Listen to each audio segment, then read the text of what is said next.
Connecticut Republicans plan to honor 3 high school girls who have filed a lawsuit seeking to block transgender athletes from participating in women's sports, alleging trans competitors have a biological advantage that has skewed the playing field in their favor.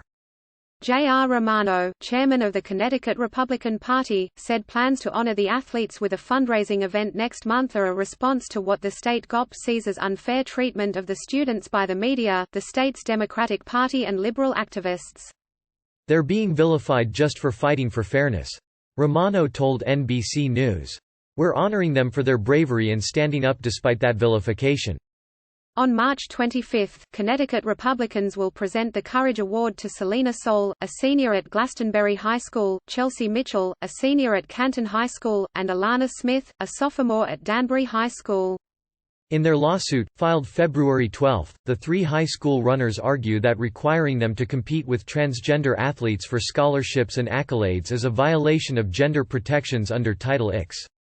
The suit, filed with the help of the Christian nonprofit Alliance Defending Freedom, which has been designated an anti-LGBTQ hate group by the Southern Poverty Law Center, a designation the group disagrees with, takes issue with the Connecticut Interscholastic Athletic Conference's rules allowing students to participate in sports based on their gender identity. The conference has said its policy complies with state law. If a judge sides with the plaintiffs, athletes will be required to compete in sports based on the sex they were assigned at birth, not the gender with which they identify, and state record books for high school sports may also be subject to retroactive changes.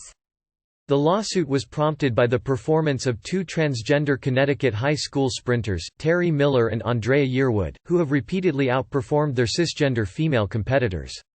The 2 seniors, who have asked to be named as defendants in the lawsuit, have won a combined 15 state championship races since 2017, according to the suit.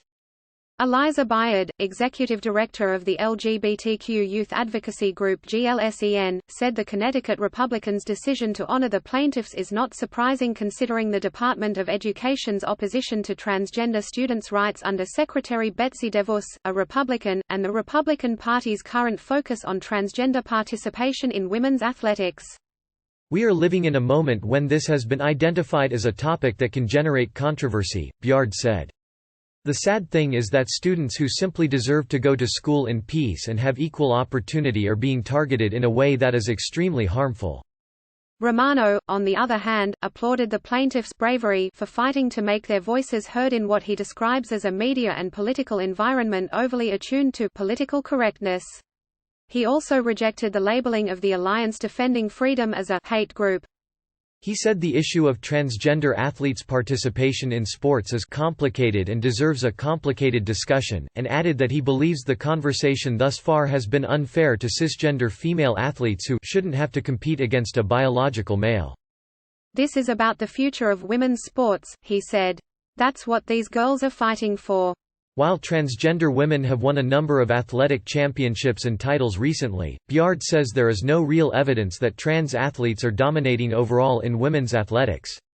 But for Byard, the issue of transgender participation in high school sports is not about fairness on the playing field, it's about giving all students the opportunity to feel like they belong.